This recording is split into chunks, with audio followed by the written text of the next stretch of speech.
Hey YouTubers, Palm Springs Cindy, and look who I have, you guys. I have Lily.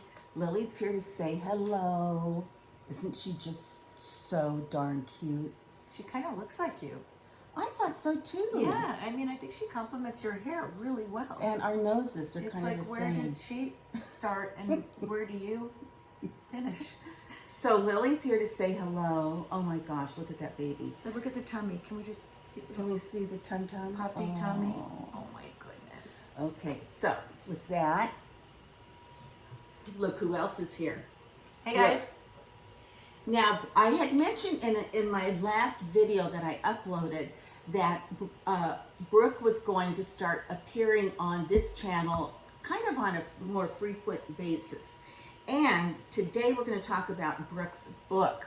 I did mention it in the last video that I knew Brooke was the maker of all things Just Us face products that are remarkable. But I did not know Brooke was an author until someone mentioned it to me at the clubhouse. So I asked if I could read her book. She dropped it off, and I think I showed this to you last time that Lily enjoyed the book as much as I did. The book is Nothing to Write Home About. Looks like this when your dog doesn't get to it. And so this book has a couple different layers. But what I really loved about it, it's about our generation of women and my viewers' generation of women. And we're going to talk about chapter 1 today and some of the quotes that we kind of picked out from chapter 1 that we want to sort of paraphrase and analyze and talk about. But to begin with, the book really has to do with Brooke being 26 years old, living on the East Coast, right? But not realizing her dream as a writer. And so she makes a very daring, courageous decision to move to the West Coast, to Hollywood, and all by herself, no family support, does find a job, and gets enmeshed in this whole comedy store, early comedian environment. And that's sort of where we're going to pick up. And so, Brooke, now you take it from there. Like, what were some things from chapter 1 some quotes that you want to bring out? We'll talk about them. Well, we had talked about the whole notion back in our day was, I think, to, grow up and meet a husband, the best one you could, and marry him and be a good wife and a good mom. And then somewhere in that era, the women's movement and Betty Friedan and all of that started. And then we were kind of informed that we're also supposed to have a career. And I had just decided that what my career was going to be was a writer, because my mom had always said it's a good career for a woman. You can always travel with your husband, and it's all about how's it going to mesh in with your husband. So the whole thing was getting the best man that you can get, and at the same time having your career be impressive. And I certainly didn't know how to do that. It was 1976. I was 26 years old. I came across the country when there was no, cell phones and any of that, and landed in West Hollywood and was desperately, desperately lonely. And so the quote I wanted to read was about hair bleaching. So remember back then there was Twiggy. Yes. There was Thin. There was Blonde. There was the Mamas and Papas, that one gal, Michelle, blonde. Mary Travers. Yes. It was like, that was it. There was no plus size. There was no Lizzo. There was no, right. That was it. So the standard was slender, blonde, tan, beautiful American look. Yeah. So here's a little quote. Dad had started calling me a Floozy, and I was almost proud of the name Floozy. it was like he assigned me my own personal bad girl name. For my oldest sister, he'd chosen Jezebel. It was his idea to bleach my hair blonde when I was 12 and brooding. He thought junior high would be easier if I looked more like Marilyn Monroe and less like Heathcliff. But being blonde was harder than it looked. And I wasn't that great at it. My attempts to gate crash the in crowd were bungled, even with my shiny new hair. So, Brooke, we kind of sat down before we uploaded or shooting the video. So Brooke read that to me, and I said I could relate to that in the sense of I knew that blonde was beautiful.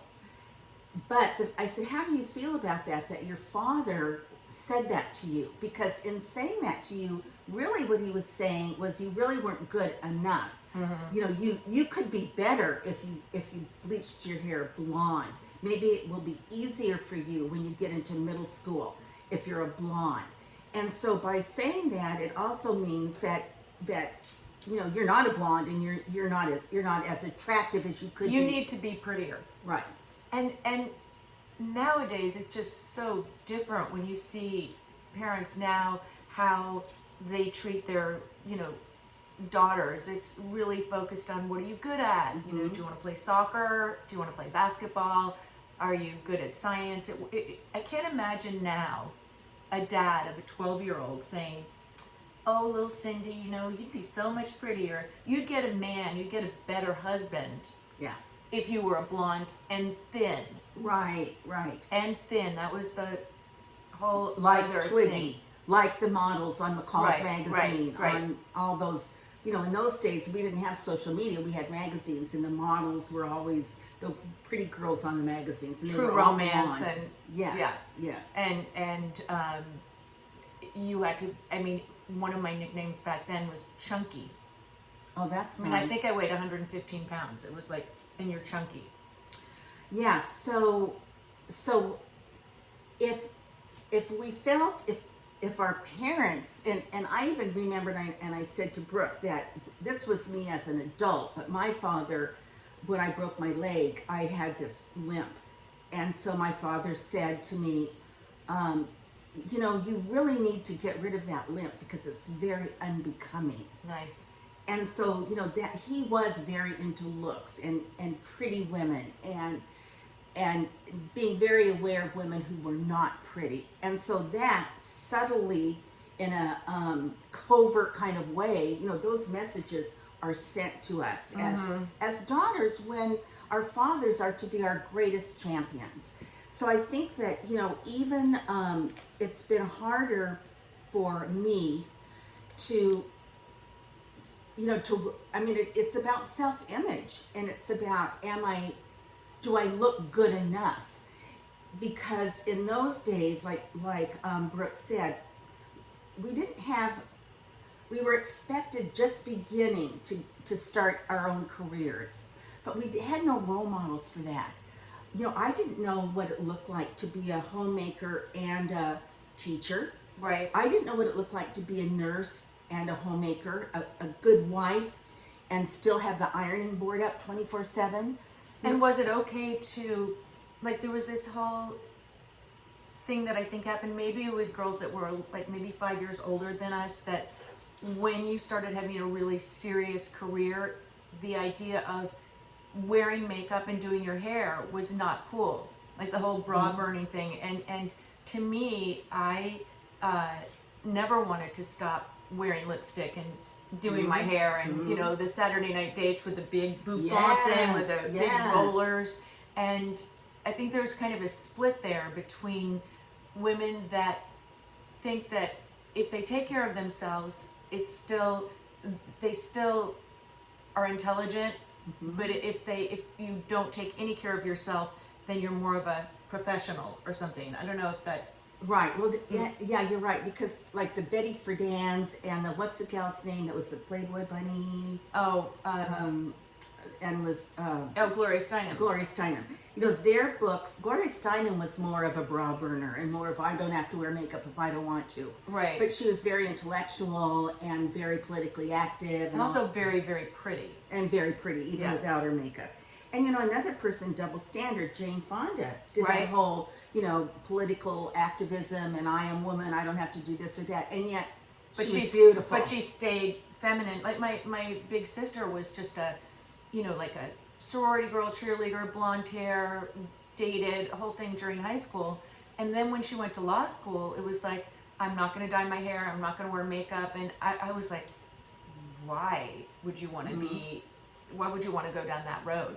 So, I mean, for me, I think it's sort of a natural that at some point I would be in the beauty business, because it's so conflicting to all of us. It is. As women, especially women our age that grew up baby boomers, that saw our mothers wear aprons and cook and not work outside of the home, and then all of a sudden our generation is supposed to do that plus have a career, and it's very conflicting. So I didn't want a career. The only thing I wanted was to get married and be a really good wife of somebody important and help that person become more important and do, charity stuff and be like the power behind the throne, because it never dawned on me that women were less powerful than men in that position. So, like, you didn't want your own throne? No, I didn't, because then that's too much work. I wanted to be behind the scenes, and so it was sort of I think a shock to a lot of us to assimilate this idea of we either have to work, which is a whole different thing, but the idea of choosing to have a career, I think came as a shock to a lot of us. I do remember going to college for my MRS degree, and my mother saying, it would behoove you to have your own career and your own money, just in case your marriage does not work out. There's nothing worse than thinking I have to stay with this man who I'm not crazy about, but because I can't live on my own. I can't support myself, let alone a child if I had young children. Right. So I did, and in my era, I didn't even think of becoming a comedy writer, but you could be a teacher, you could be a nurse, you could be a secretary, and if you were really glamorous, you could be a flight attendant. Right. And those were really glamorous jobs. So I chose to be a teacher because I thought, okay, that's the kind of job that will blend with the marriage. I'll be off early hours, I'll have holidays, I'll have weekends, I'll have a health plan and retirement. So there you go. Yeah. I mean, when I dropped out of college, my dad said, well, that's cute, but I'm not going to keep supporting you, so you can do that, but you have to learn how to type, because you're always going to need to know you can get a job. Right, and that was a skill. And it was a skill, and it was a good skill, and it got me inside some very cool places to see how that worked, and but it wasn't nearly as exciting as coming to Hollywood and wanting to be a writer and getting involved with a bunch of insane comedians, and the idea of how do you hook a guy? Now it's like I see tons of women with huge careers marrying really attractive guys that don't have careers, that are, great dads and stay at home, and it's like, whoa. Yeah. How cool is that? Right. Yeah, so it was a different day and age. So okay, give us another quote. I wondered why it was so damn hard to get someone to love me and why I always screwed it up. It was like I needed to fill up on handsome every once in a while, but then it would make me sick. Okay, so that I said, well, what does that mean to you? Once again, what does that mean to you, Brooke? And then I said, okay, I'm going to tell you what it means to me. And I think that, when we were in high school, there was like the popular, the pretty girls, the handsome guys, the band kids, the really smart people. There were certain cliques. And if you could get one of the really handsome boys on campus to be your boyfriend, you know, that made me popular. That made their girlfriend popular. And they were really popular because of being handsome. Maybe they were like a football player too or something. But if you hooked up with a handsome guy, like I said to Brooke, they were the peacock in the relationship. And they didn't have to do anything. They had the power just because they were handsome. And then that made their girlfriend, you know, like kind of follow behind him. And after a while that makes you sick. You know, you don't want to be I want to be the peacock. And I get sick and tired of maybe not being the peacock. So yeah, it's nice to have a handsome boyfriend because it builds my power, my esteem. But on the other hand, you know, handsome guys can be creepy.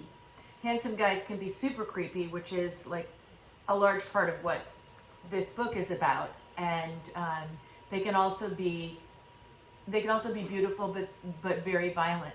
You know, a handsome man can hit you just as hard as an ugly man. This particular handsome guy was super handsome. He was a Playgirl centerfold, stunning, but I knew better because, I mean, if you were prettier than he was handsome, that would be okay. But for me, I was, you know, just south of being pretty. It was like, I was attractive, but I wasn't like on his level. And I just knew that when you're sort of running after handsome, they can just kick you to the curb in a heartbeat and go and be attracted by the next girl who's way prettier than you. So that's kind of what it meant to me. Like I was out of my league, but I couldn't help myself. Right, because that's desirable. It's desirable to have the hot guy. I just wanted to pet him. I mean, I describe him as like, you know, like as if he were a horse. He was just so pretty. I just wanted to like braid his hair or something, you know. My Little Pony. Yeah, My Little Pony. You know, you never know in the beginning that a guy is going to turn bad, that a guy is going to be a hitter. They didn't have, back in those days, they didn't have the term domestic violence. They didn't have shelters. They didn't have, it wasn't a thing. And you certainly, if it happened to you, you were pretty sure that it never happened to anybody else. So you wouldn't tell anybody. Right. You wouldn't reach out to a girlfriend. You almost didn't have the hunker down. language for it, the words for it. Absolutely. Certainly to make sense to yourself, let alone now I have made sense of it and I can share it with someone else. It's like you just didn't have the words. No word.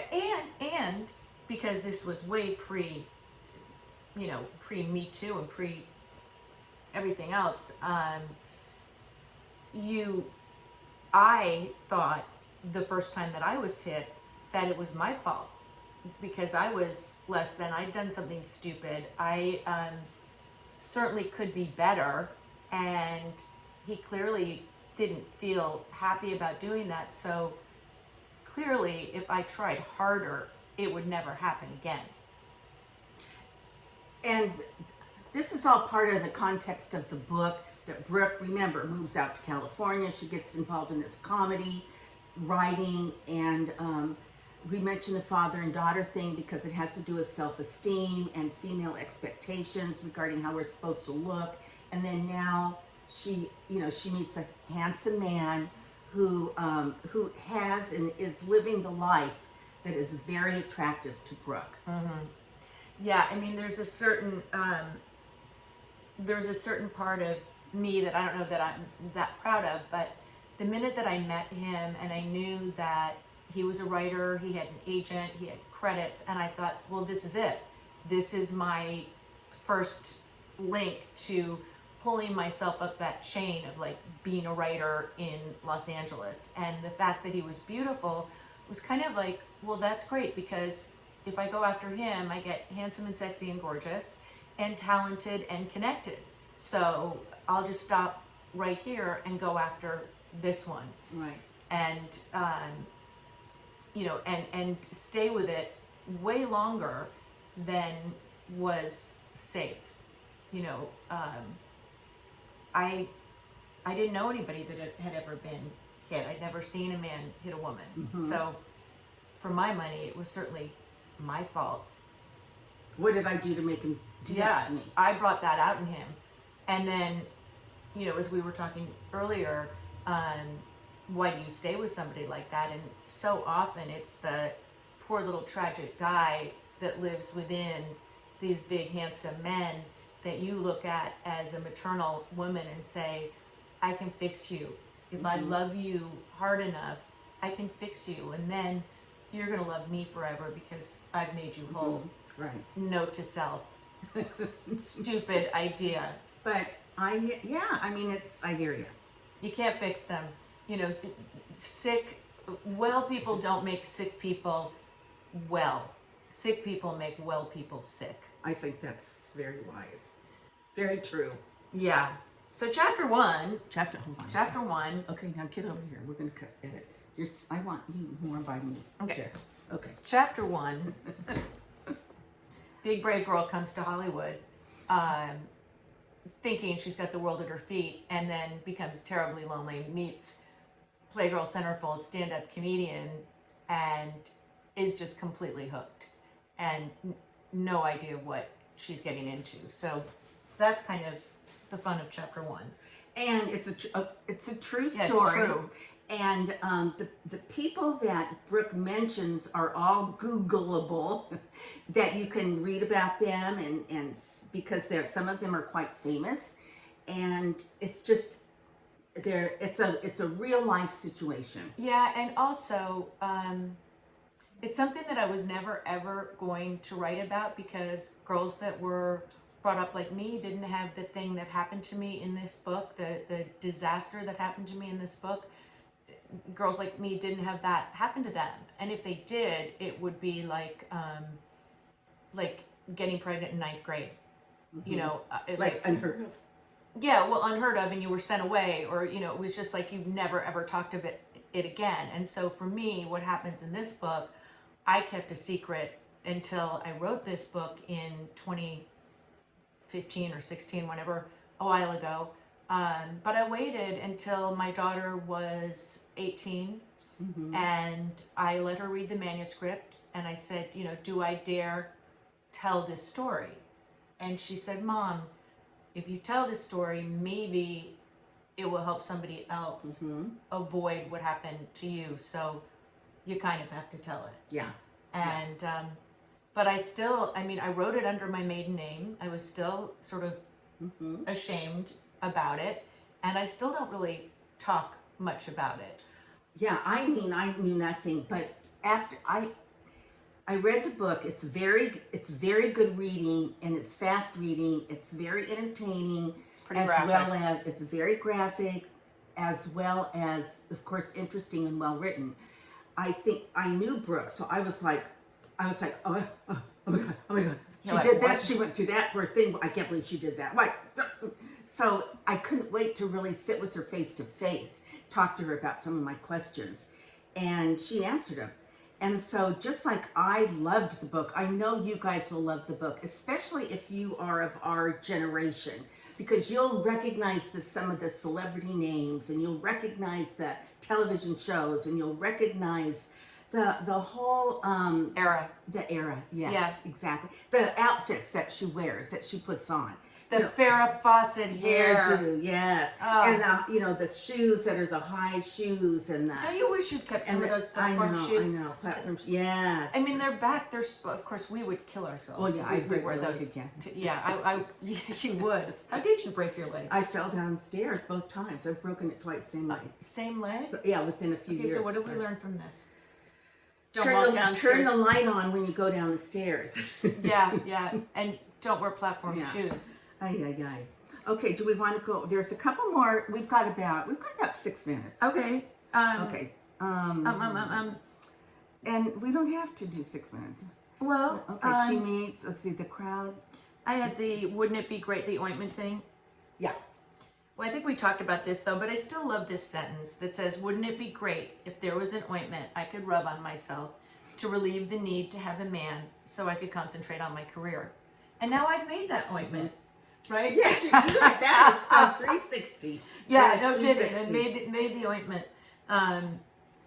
Yeah, it was, at 26, I think you're so conflicted because you want to have sex, you want to have romance, You you want want to to, have that man in your life. but then everything's telling you you need to be successful, and so you're trying to make it all happen at the same time. And back then, we were kind of that wave. It wasn't like we had many generations ahead of No, us. we were the first generation Yeah. to have a career, focus on a career. Yeah. Oh, I know what it was. It was the thought crossed my mind I should proceed with him not only because he was gorgeous, but also because he could help my career. Okay. Oh my goodness. I mean, that's like so not cool today. But it kind of makes sense. It why made would sense you not? to me. Yeah. It's like, Yeah.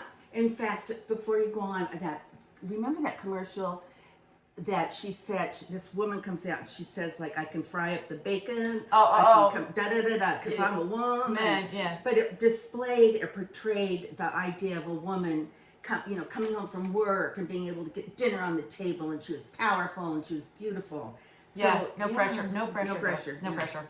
Yeah. So, yeah, it's interesting being our age today and looking at what's going on with young women sort of dealing with the same impulses, because I think that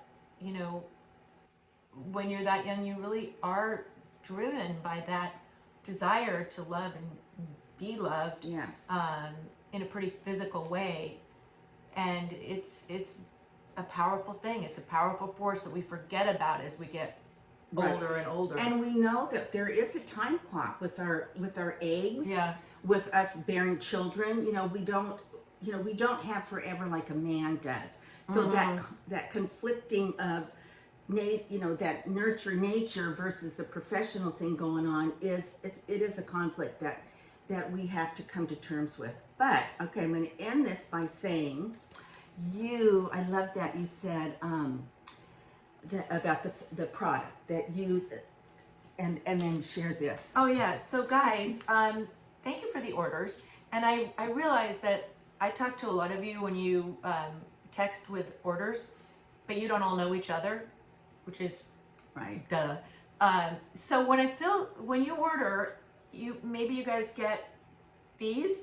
So what I like, it says try me. What I like to do is if you order a couple of things, I want to give you like really good size samples of the rest of the routines, so you'll get to experience the whole kind of what it's like with these 3 or 4 products working together. So it's really cute, and it's got like little, I look at what you order, and I look at what you've ordered in the past, and I go back and I say, she's got that and she's got this, and now she's ordering that, but she hasn't tried, like the neck, the spray, or the neck, right. or the whatever. So they're cute little bags, and just know I love you and appreciate you and your support, and I'll keep sending the cute stuff. And right now I've got a big bin of this really nice, it's a little mist, and it's for the heat that's going to be coming upon us. So when you're laying out by the pool, you're driving around and you just want to like spray your neck and spray your face, it's lovely and sort of cucumber-ish. Ooh, so that's going out in the packages. Okay, second chapter is entitled what? What do we have to look forward to? Well, the second chapter is